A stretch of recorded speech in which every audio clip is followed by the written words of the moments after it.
he said, as he began to dance around her affectionately. You know how... Well, she paused to swallow some air. We did what we shouldn't have done until we were churched. Yeah, I like that. Hope you're saying you fancy doing it again tonight. I certainly am not. And why not? He was nudging her playfully. Admit it.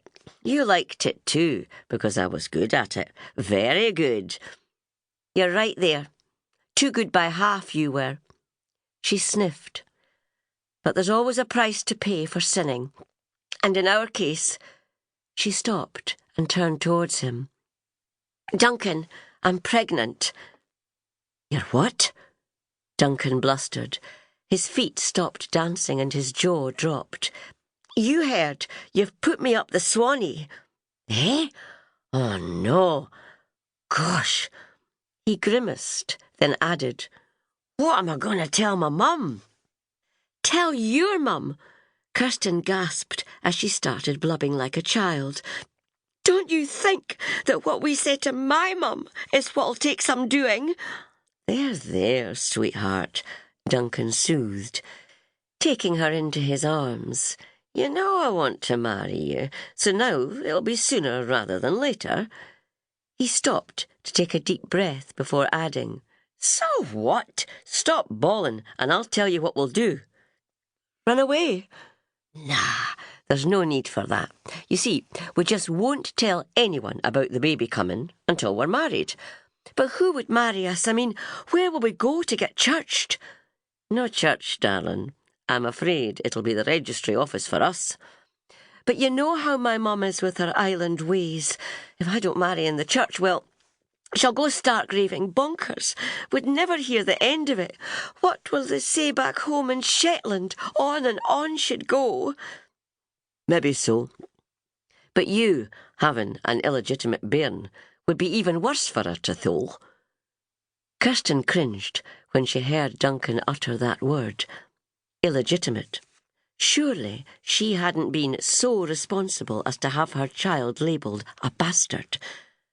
But as they walked on, they both agreed that their wedding day should be arranged as a matter of urgency, without either of them telling another soul. Chapter 2. On the morning of their special day, Kirsten managed to secrete her handbag and purple tammy hat, along with her loose three-quarter-length new tweed coat in a lovely, soft shade of lilac, into a shopping bag. Discreetly leaving the bag behind the outside door, she then waltzed into the kitchen of her mother's home on Largo Place. Mum, she began gaily, I'm meeting up with Harriet at the baths. After we've had a swim, we'll be going to the pictures, so don't worry if I'm home late. Her mother, Aileen Mowat, was a dumpy, canny woman. This being so, Kirsten was not surprised when she replied, That's just fine, my dear, but wait a wee bit, and I'll make you and Harriet up a shivery bite. No thanks, Mum, Kirsten replied, as she tucked her wrapped-up towel even tighter under her arm.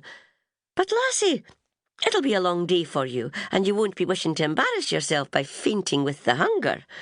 I won't be peckish because we're having a chippy before going on to the Palace Picture House to see that Laurel and Hardy film, Kirsty answered, before going forward and kissing her mum on the cheek. Truth was, Kirsten was swamped with guilt. Lying to her mum didn't come easy.